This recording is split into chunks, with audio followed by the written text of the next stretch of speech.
Vinayak Vinayak विद्यादायक Dev Vinayak विद्यादायक Dev शरणु निनगे शरणु Vinayak शरणु निनगे शरणु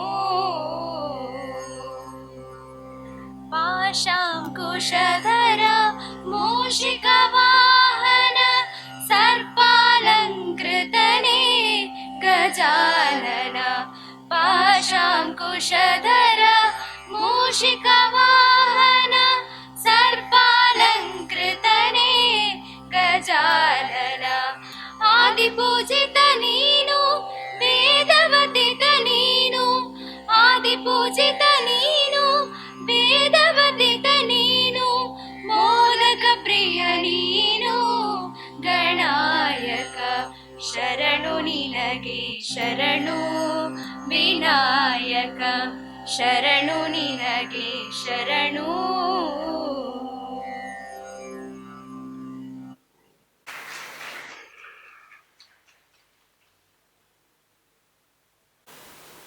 A very good morning to one and all present here.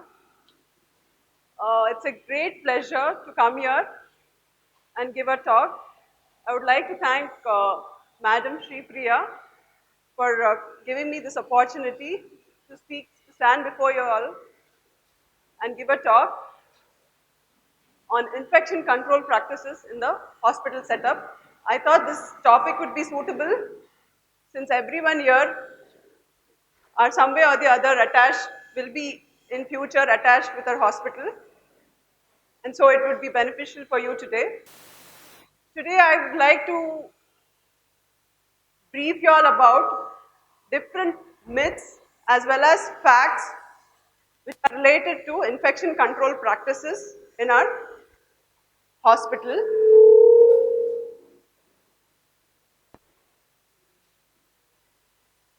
So my objectives here would be to enumerate the common misconceptions and wrong practices in the hospital control infection which you all would have in your mind, to discuss evidence-based that would support or go against the various practices which we are following in the hospital. Some of the myths, so these are some of the facts, in fact I would not call it as a myth, which does not require any evidence. For example, 30 hospitals have high rates of infection. That I think everybody knows. It does not require any evidence. Alcohol-based hand hygiene kills all the germs or the microbes. This also I think everybody think it's a fact. Giving too many antibiotics is bad as people become immune to them and develop drug resistance. So these are some of the facts which does not require evidence to prove it. I would like to cover these topics today, how it could be a myth or actual fact. These are the various topics that I would like to cover. One is with white coats and the jewelry that is being used in the lab or hospital, the footwear, hand hygiene, hand wash, the use of gloves, surgical mask, N95 mask, biomedical waste management, and the bloodborne pathogens that is HIV, HBV and HCV, that is HIV virus, hepatitis B virus and hepatitis C virus. Coming to the white coats, do long sleeve shirts and medical gowns help in the transmission of microorganisms? What do you all think? Yes, it is a fact. The long sleeves, what we use in the hospitals, is the most common cause for cross transmission of the microorganisms, whether it could be virus or bacteria, which are usually drug resistant in the hospital setup.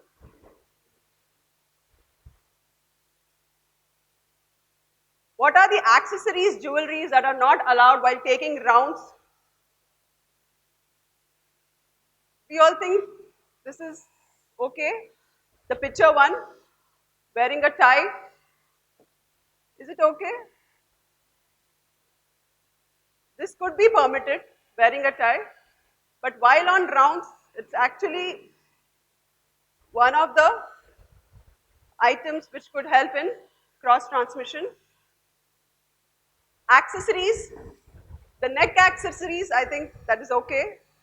But coming to the hand accessories like watch, bangles, which could result in the transmission of organism or which could promote the transmission of organisms, should not be worn. What about nails? Nails, having long nails, it can cut through gloves and the chances of transmission of infection is high when you're having long nails because it could harbor various microorganisms. So coming to this article on healthcare personal attire in non-operating room settings, that is apart from the OT, what attire the healthcare worker should have. You can see there it is written that recommendation of healthcare worker attire should attempt to balance the professionalism and see to that there is containment of infection through what he is wearing. So bare below elbows, BBE. What white coats that we are wearing or the uniforms that we are wearing for a hospital should be above the elbows. This will help in preventing transmission of organisms. The facilities should not promote wearing of jewelry, no wristwatch and short sleeves as I already told you. And for inpatients also it is better to have bare below elbows. Although there is no strict and hard and fast rule for the OT scrubs that is being used, but otherwise in the labs we can have bare below elbows and also for the nursing staff it's better to give the care to the patients. Now what do these white coats, what are the uses? What are the various uses? One is for storage. I think it helps in storing all your stuff in the pockets. So, and I most of the time see people taking this lab coats or white coats and entering the malls. It's a very common practice, or supermarkets. So what happens here is the drug resistant organisms which are prevalent is taken to the community, and you're hearing so much about drug resistance and no antibiotics for future. That is all because of these small steps which we are doing in our routine practice. So this white coat, another advantage is it protects you from any kind of, protects your clothing from any kind of splash or any kind of exposure. It also identifies the particular healthcare worker, whether it is a doctor, nurse, technician, depending upon the white coat that you're wearing. And also in winters it provides warmth. So these are the various uses of white coats. What are the requirements if you're having a mandatory white coats in the hospital? If they are made compulsory, at least each staff should have 2 pairs of the white clothes, or that is the white coat, and availability of laundry services on site so that they don't take it home, which is of low cost or no cost. No cost, I think none of them will provide. So it's better to have low cost in-house laundry services. Institutes must provide white coats with hooks. I mean, the areas should have hooks for hanging of the white coats. This is because, again I told you, this white coats is a very good. It can harbor a lot of pathogens or organisms and is very good material for transmission. They must be laundered at least once a week when healthcare person or provider is coming in contact with large number of patients or whenever it is soiled heavily, he should launder it so that the balance between the microbial burden, visible cleanliness, professional appearance is achieved in the hospital. Now coming to the footwear, preferably closed footwear is better, again because of risk of chances of any kind of spill or splash, so closed footwear is better. Heels preferably to be avoided, again it's because of for safety purpose, and also non-skid soles is preferable. This is again for safety purpose. Now next myth that you all will be having in your head, are hand dryers more hygienic than paper towels? What do you all think? Which is better? 50-50. Many papers have told actually it's a 50-50 answer. Some papers have quoted that hand dryers are better and some papers say paper towels are better. So the American Journal of Infection Control reported that air dryers were effective in reducing E. coli rotavirus from the hands. Another study showed no significant difference in the usage of hand dryers, stacked paper towels dispenser.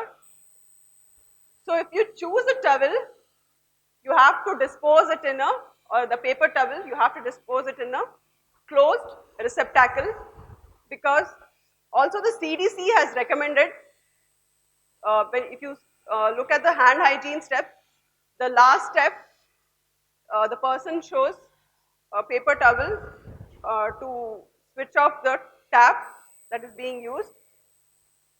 So paper towels are recommended, but it has to be disposed of rightly in the closed receptacle, because again it could transfer the microorganism and cause the spread of the organism. So if you choose to use a hand dryer, try to use the automatic ones and don't keep moving your hands. Let it be still so that the chances of the dispersion of the viruses or bacteria on your hand it won't spread to the walls or the nearby surfaces. So it should be kept still. Now next myth or a fact, what is the role of hand sanitizer in preventing influenza? Anyone? Does it kill the viruses? Yes, hand sanitizer, it plays a very important role in containing the transmission of viruses, especially influenza virus.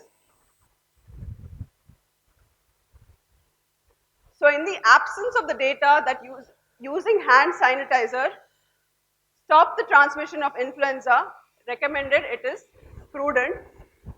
So there are again some articles, in fact not many articles are there which says that hand sanitizers are better, but the best method is hand wash with simple soap and water, which will contain these viruses. Whether it could be rotavirus, influenza virus or Nipah virus, hand washing is a simple and with soap and water, simple step to contain these transmission. When to use the hand sanitizers? Alcohol-based hand rub solutions quickly reduce the microbial burden but does not kill the germs. So once you have washed your hands are, but again when you touch a surface, your hands are again soiled. Soap water, as I already told you, is the most effective way. It will sound simple, but it is the best method to contain any kind of infection in the hospital, whether norovirus, cryptosporidium, which can cause diarrhea, long-lasting chronic diarrhea in HIV patients, or Clostridium difficile. Hand sanitizers may not be effective when hands are visibly soiled or greased because of the presence of organic matter. So if you have some organic matter, like if there is some blood spillage or any other kind, hand washing is the best method. That time the alcohol-based hand sanitizer will not be of any use. Does reverse isolation work? What is this reverse isolation? Anyone?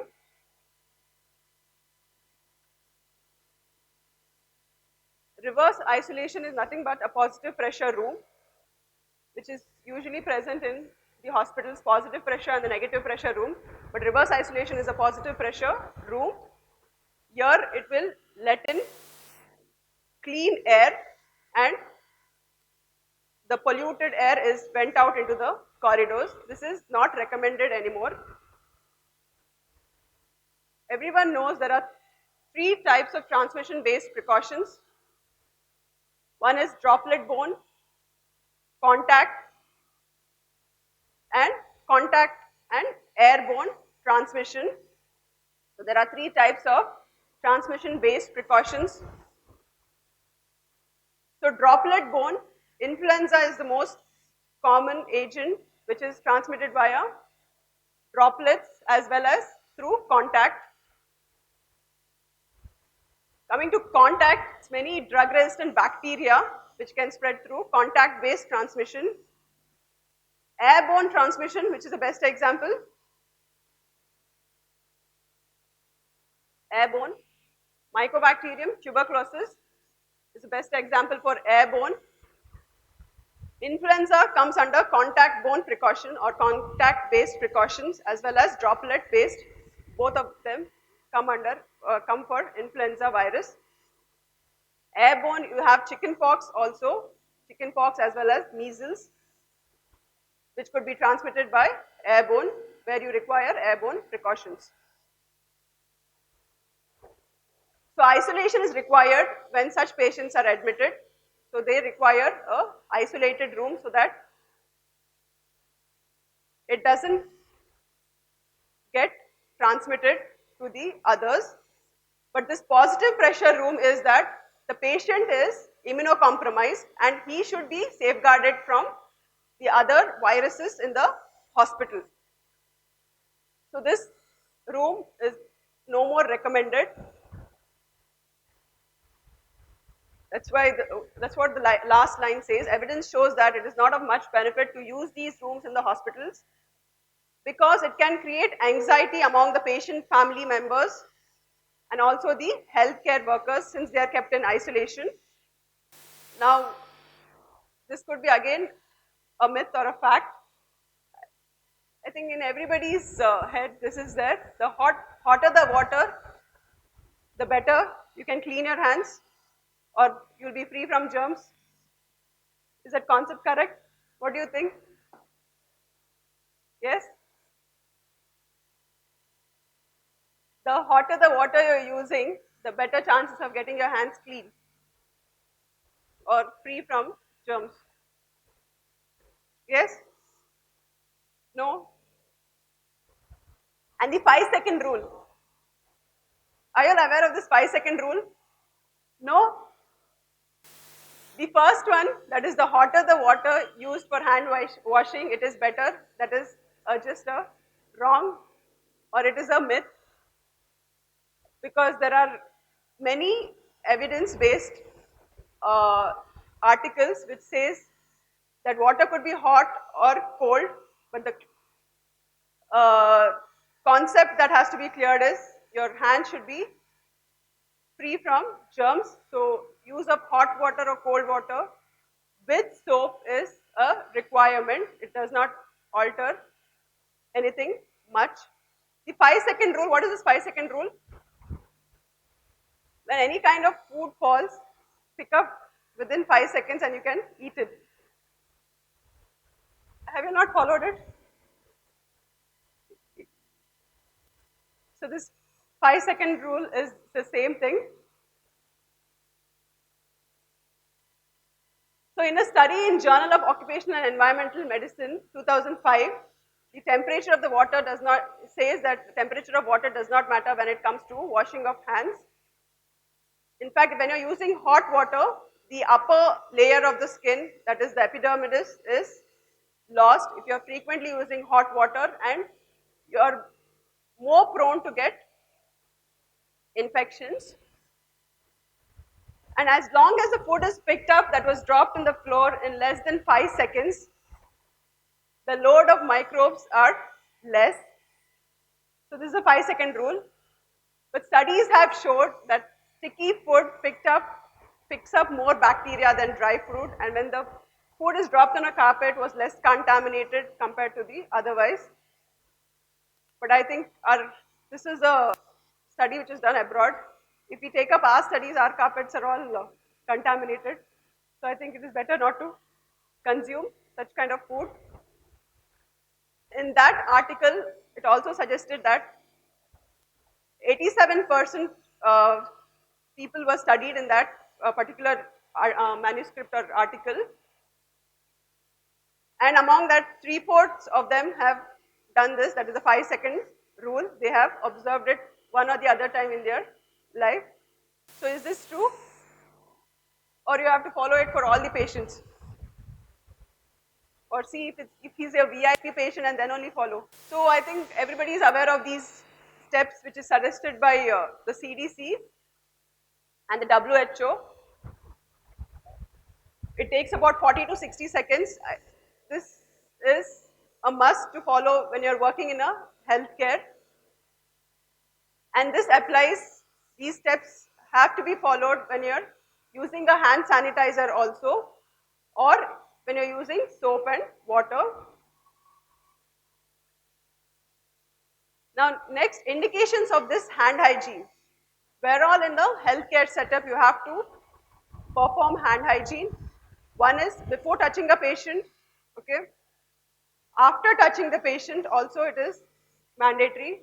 Before doing any kind of procedure, whether it could be inserting an IV catheter or a urine catheter, you have to perform hand hygiene after touching, and before clean or any aseptic procedures. If you are touching the patient's surroundings also, you have to perform hand hygiene, whether it is with hand rub, you have to do it because transmission is very high.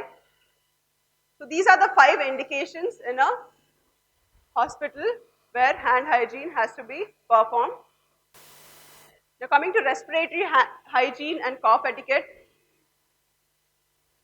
So you can see in the picture, when you'll cough, you just don't directly cough into somebody else. You'll have to cover it with the paper towel, or now it is by CDC says it's better to cough into your elbows. So coughing into your elbows is the best method, and you have to educate others who are not doing it. And after doing that, again perform hand hygiene. So the nose, mouth has to be covered when you're sneezing or coughing. Now this is again a question, does wearing mask prevent the risk of transmission of airborne or droplet-borne infections? Yes? Yes, it does so. So personal protective equipments for expanded precautions. Expanded precaution is nothing but an extension of standard precautions. The expanded precautions include contact, droplet and airborne infection isolation precaution. So for contact precautions,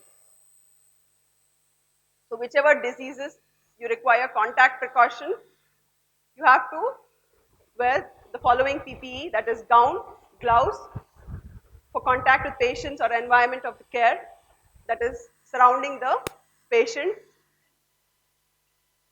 Droplet precautions, mask, surgical mask is required when you are working within 3 feet of the patient, near to the patient. And airborne infection isolation, you will require a particulate respirator that is the N95 mask. And also you will require a negative pressure isolation room for airborne infection isolation. Does wearing mask prevent flu?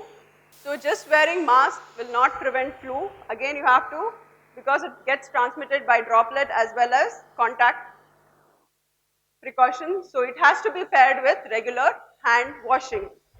Now coming to the different types of mask. In the first picture what you are seeing, it is the surgical mask. The next picture what you are seeing, it is the N95 mask. So this surgical mask, it protects your nose and mouth, should fully cover your nose and mouth so that it will prevent fluid penetration. It mainly prevents the larger droplets entering your respiratory tract. It mainly protects from the inhalation of bacteria by a healthcare worker. Now N95 respirator. So what is this N95? Why is it called N95? Anyone? So this will prevent smaller particles from entering the respiratory tract, which could be MTB, influenza virus. Okay. N95 means it can filter up to 95% of the microorganism which is being inhaled. So the filtration rate is more, or filtration capability is more in these types of masks. This also, if not properly worn, if it is open from the above or below, again it is of no use wearing just an N95 mask. So an annual seasonal flu vaccination is the best way to reduce the transmission so that you will be protected from seasonal flu. So usually healthcare workers in areas where influenza virus is very high, seasonal or annual flu vaccination is recommended for healthcare workers.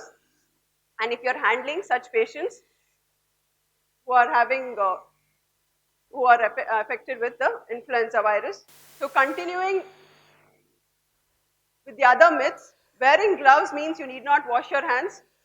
Yes, wear gloves, you need not wash your hands, just discard it and you can attend the next patient. Yes?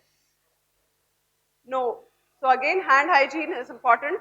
Healthcare worker must take extra precautions while caring for patient with hepatitis B virus to reduce the transmission. Yes?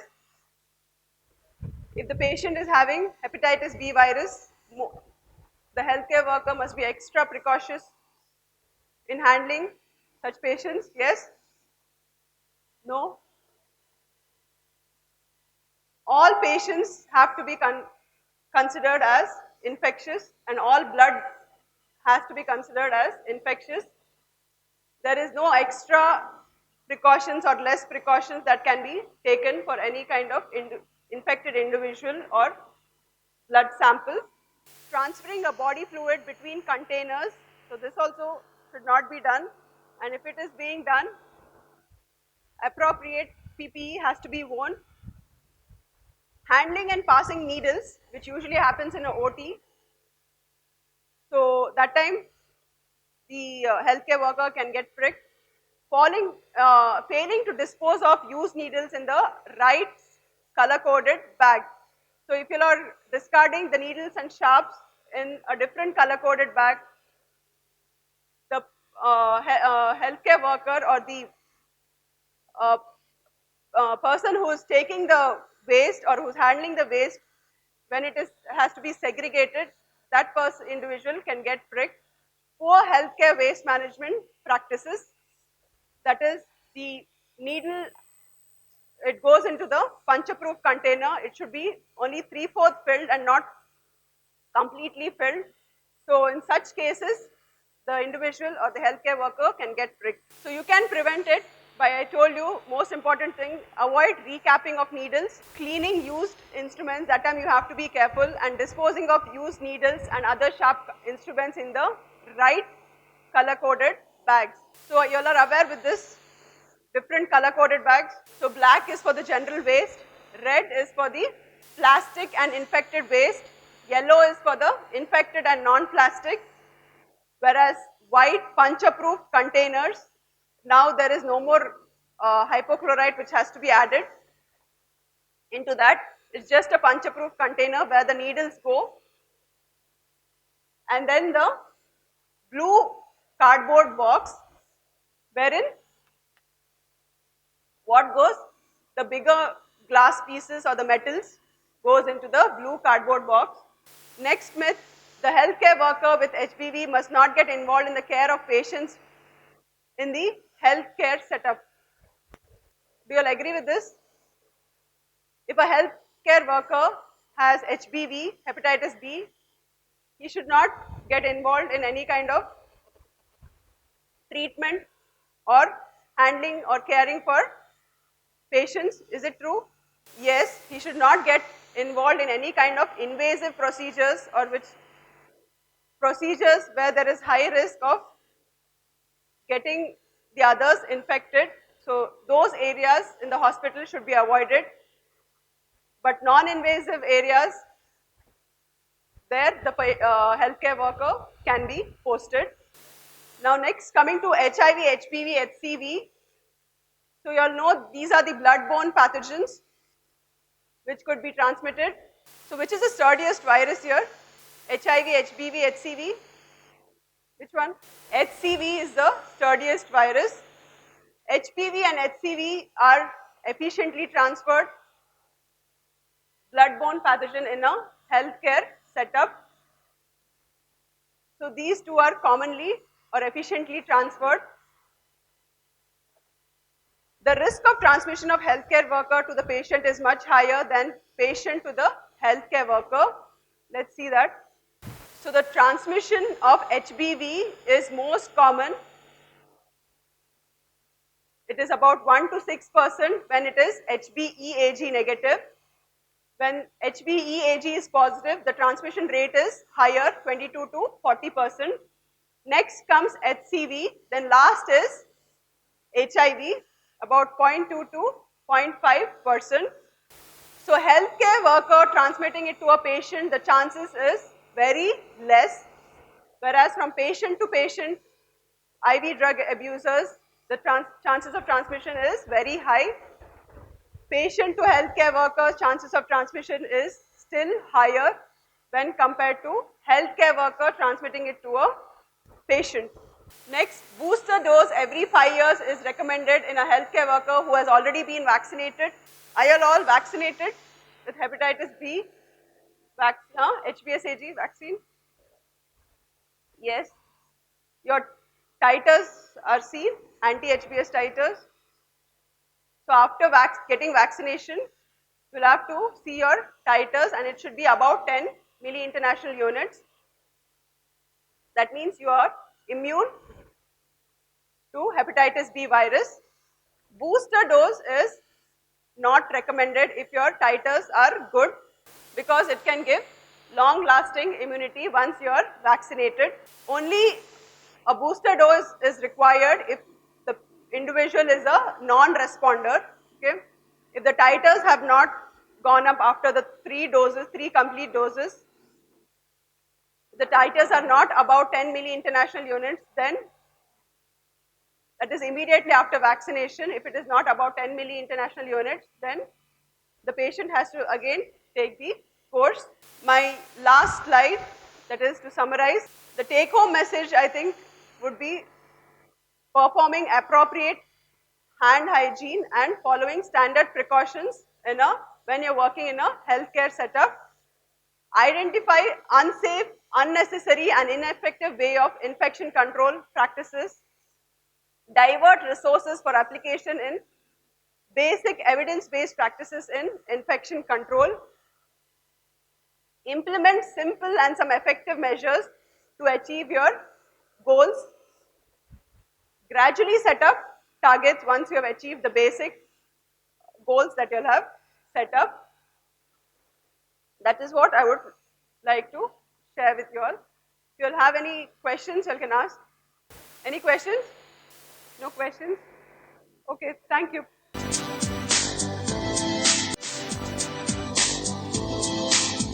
Good morning.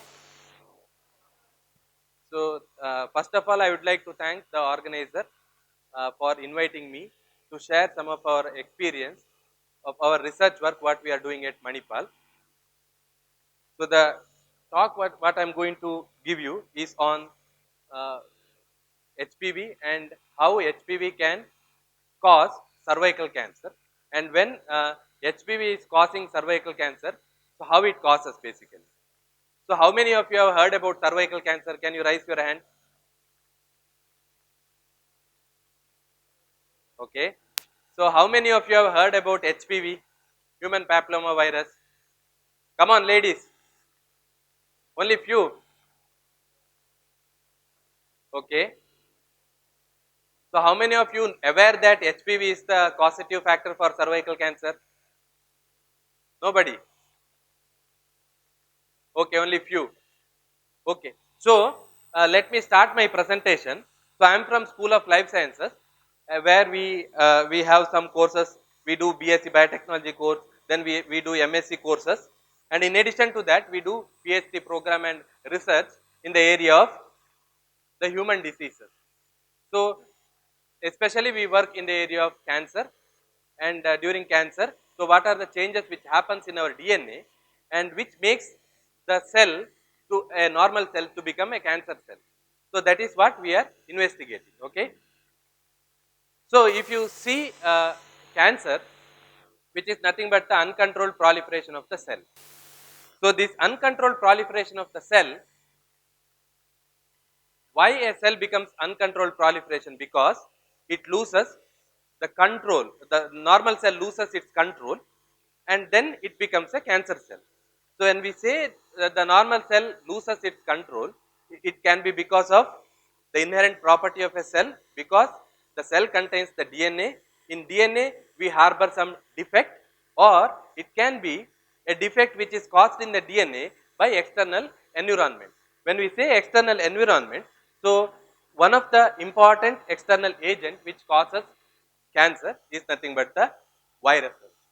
So, for example, so HPV or human papilloma virus, that is associated with cervical cancer, and now recently many of the studies they show that even in fact HPV is also associated with oral cancer, breast cancer, colorectal cancer. So, many cancers are being, about 7 to 8 cancers are being associated with the HPV infection.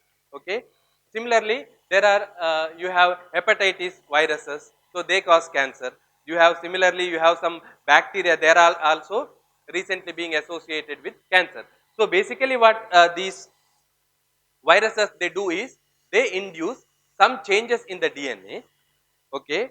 So, let us discuss what changes in the subsequent slide. So, at this point of time you understand that, so these viruses they induce some changes in the DNA, so that the cells starts proliferating and it loses all the normal control. So, if you see a cancer cell, so it has several properties which are different from normal cell. Can you tell what are the hallmarks of cancer? So, it is, there is a increased proliferation, right? There is a migration, there is an invasion, there is an angiogenesis, right? There is a defective DNA repair system. What else? Resistant to apoptosis. Yes or no? So, you have heard, right? So, all these changes happens. So, how these changes happens? Because there is a change in the DNA that leads to an altered change in RNA, and that leads to an altered change in protein. So, at this point of time, I would like to bring the attention of all of you to the central dogma of molecular biology, which you have studied in your +2. What is central dogma of molecular biology? You have a DNA, so DNA codes for RNA and RNA codes for protein. So, the synthesis of RNA from DNA we call it as transcription, and the process of synthesis of protein from RNA we call it as translation. So, this you have studied. So, now if you see cancer cell, so this defect you can see at all the 3 levels of central dogma. That is, you can see the defect at the level of DNA, you can see the defect at the level of RNA, and you can see the defect at the level of protein. So, at the level of DNA, so can you tell me what are the changes which happen? So mutations, have you heard mutations? So mutations can contribute to cancer. Okay. Then you have at the level of RNA, you have lot of non-coding RNAs such as microRNAs, PV interacting RNA, long non-coding RNA. Okay. So basically you understand that there are some non-coding RNA whose defect also can contribute to cancer. Then at the level of protein, so the proteins undergoes lot of post-translation modifications. That's how they become active. It is not how much protein is present, it is in what post-translation modified form it present matters. Okay.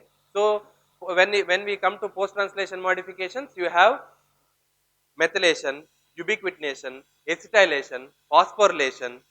So all these things which modify the proteins and that makes the protein active. Okay. Remember this. So all these things, three things, so can contribute to the hallmarks of cancer what we just discussed. Okay, and that's how a normal cell can undergo or they can get converted into a cancerous cell. And in addition to that, so these viruses, so we have many environmental factors. For example, smoking, alcohol consumption, okay, exposure to carcinogenic agents. So all these things, they can also induce cancer. How they induce cancer? They will alter the central dogma. So they can induce mutations, they can induce changes in the RNA expression, they can do a changes in post-translation modifications. That's how they make a normal cell get converted into a cancerous cell. Similarly, you have stress. For example, because of the stress, okay, lot of chemicals are which are being produced inside the cell. So when I say chemicals, it can be a reactive oxygen species or it can be some modified forms of the protein. Okay, so they can be produced, and this in turn can also have an impact on our central dogma, and that's how they all can create changes at the level of DNA in the form of mutations, or they can do the changes at the level of RNA, or they can do the changes at the level of protein. So when we have all these changes, so what happens is that changes the signaling pathway which operates inside our cell, and that's how they contribute to the cancer. So when we say cancer, so there is a abnormal proliferation of the cell, defective cell. Okay. So now my talk will focus on not the genetic aspects of the cancer, but the epigenetic aspects of the cancer. So I'll tell you what is epigenetic. Okay. So you can see the hair color, right? Okay. So here the hair is different color. So they are the twins, identical twins. Okay. So the hair color is different. So don't think that this is because they have used different dye. Okay. It's not because of the dye. So they are having two different hair colors. So why there is a difference in hair color? Because there is some change in their epigenome. So we will discuss what is epigenome. Then, so the coat color of mouse, so that is also determined by epigenetic changes. Then you can see the mosaicism in an eye. So you can see here. So inside this you can see different colors. Okay, and similarly you can see this cute fellow. So one eye you see here and the another eye you see here. So they so something called as mosaicism. So why this? They have a same sequences, DNA sequences, but they show different phenotypic expression. Okay, so this is because of existence of a phenomenon called as epigenetics. Okay, so let us see what is epigenetics. So the term epigenetics is coined by a scientist called as C.H. Wardington. So it was coined in the year 1942. So this, according to him, so at that time the definition of epigenetics was the gene and environment interaction can alter the expression of gene. So I am in a normoxic condition, okay, normal oxygen tension, and if I go to a hypoxic condition or a higher altitude, whatever it is, so there is a change in the expression. So that is because there is no change in the DNA sequences, but still there is a change in the protein expression. So why that happens? Because the environment can influence our epigenetics, that in turn can have an impact on the expression of gene. So if you see epigenetics, so the epigenetics can be found at the level of DNA, okay, which we call it as DNA methylation. which I will be talking to you in more detail how a virus like HPV can influence the DNA methylation. And then we have non-coding RNA. So if you see the RNA, we have coding RNA, non-coding RNA, right? mRNA comes under coding RNA because it is the one which gets translated to protein, and the other RNAs, they don't uh, take part directly in protein synthesis, but they assist in protein synthesis. Like for example, snRNA, they are involved in splicing. Okay, you have microRNA, they are involved in regulation of mRNA expression. Okay, like that there are a variety of non-coding RNA molecule. They basically take part in governing the expression of gene. And then we have post-translation modification. So they also come under the epigenetic category. Okay, so if you see the central dogma of molecular biology, epigenetics can be found at the level of DNA, RNA as well as protein. So what is the impact? So because of the epigenetic programming or epigenetic changes, you have a altered expression of gene. For example, if you see a cancer cell, okay, if you our gene can be classified into two types with respect to cancer. One class of genes we call it as tumor suppressor gene, and another class of genes we call it as oncogenes. Okay, so oncogenes have to be always down regulated, or they have to be, they should not get expressed in our cell, while tumor suppressor genes should always get expressed. So in cancer, the reverse happens. The tumor suppressor genes get silenced, doesn't express, while oncogenes, they start getting expressed. So how this happens?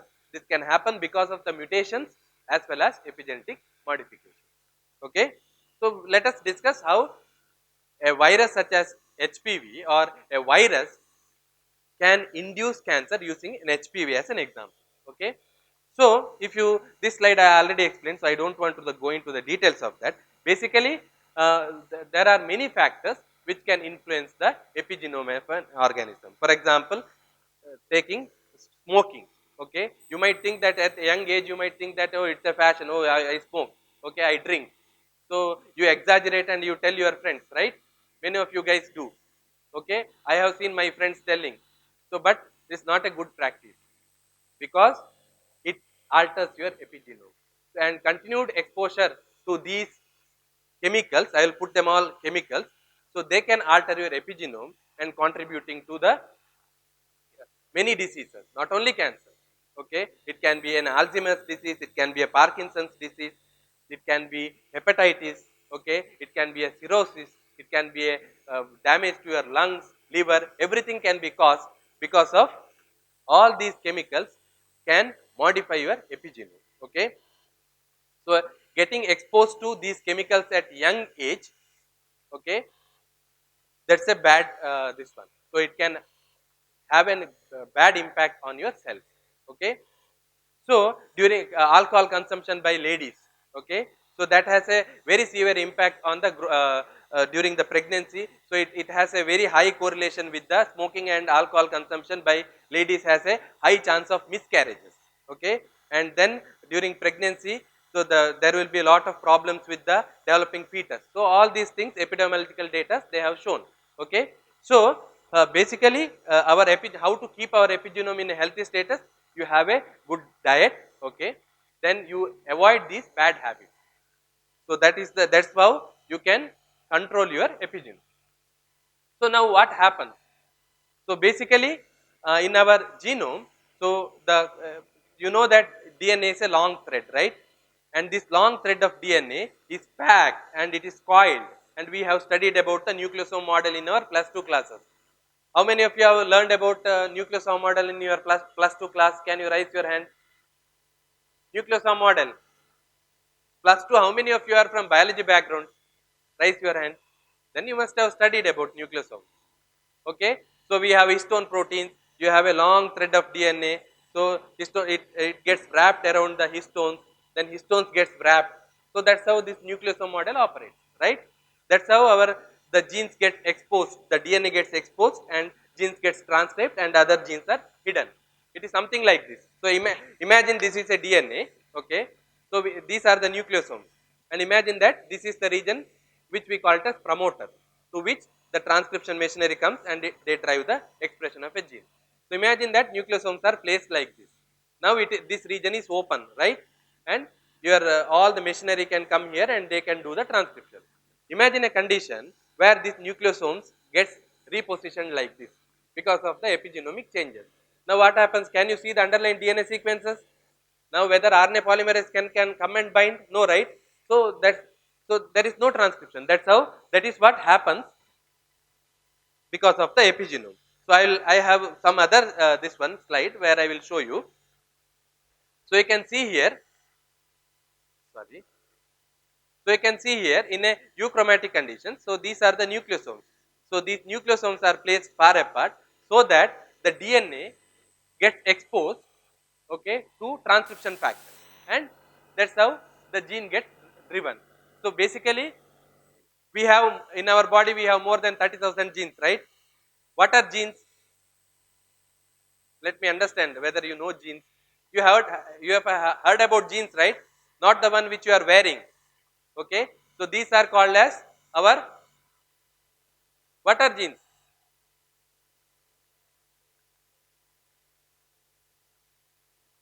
So genes are the one which are responsible for our phenotypic appearance. So the individual unit of an organism. So we have cells, inside the cells we have DNA, and DNA contains thousands of genes. Okay. So if you see two individuals, 98% of the this one DNA, they are similar, okay, but only 2% that is different, and that 2% makes us different from different individuals as different. Okay. So when we say these 2%, so in our body when it comes to the DNA, so we show this kind of different signatures, and they are the responsible for the expression of genes. So how these signatures comes, I will explain in the subsequent slide. So one of the epigenetic mechanism, okay, is called as a DNA methylation. Okay. So what you mean by DNA methylation? DNA methylation is nothing but it's a enzyme mediated process in which a methyl group, okay, is added to the fifth position of the cytosine. In our DNA, it is made up of 4 nucleotides: A, T, G, C, adenine, guanine, cytosine and thymine. So this cytosine at fifth position, it gets a methyl group. So who gives the methyl group? The methyl group is added by an enzyme called as DNA methyl transferase. Okay. So in our body we have lot of enzymes. Okay. These enzymes are having specific functions. So one of the enzymes or a group of enzymes are called as DNA methyl transferases. So these enzymes, what they do is they add a methyl group. So if you see the deoxycytosine, the structure, so this is the fifth position. To this position, a methyl group is being added. So who adds? An enzyme called as DNA methyl transferase.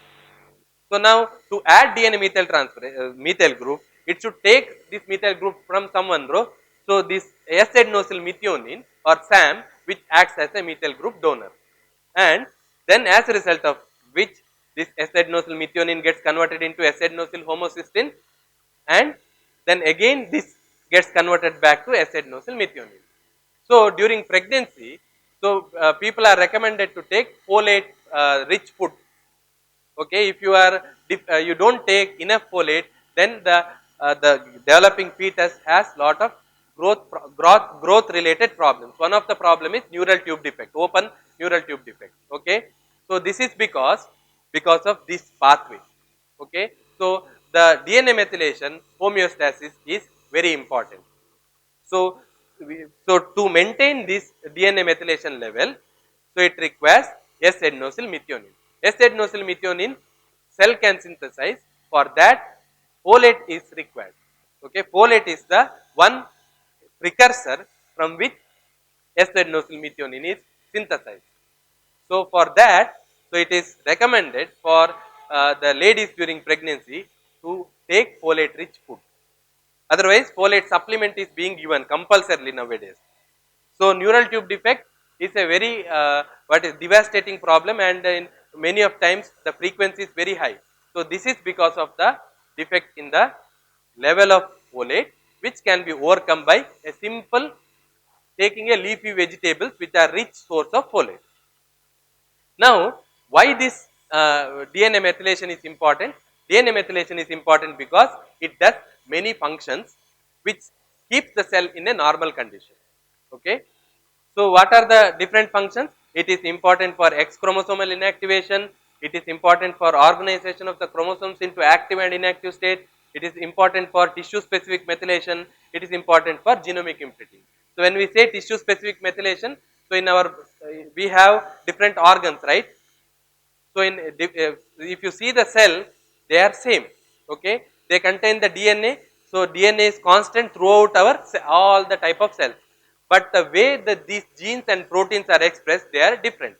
In our body, we have approximately 30,000 genes, and if you see a lung cell and if you take a liver cell, although DNA is same, not all the genes get expressed simultaneously.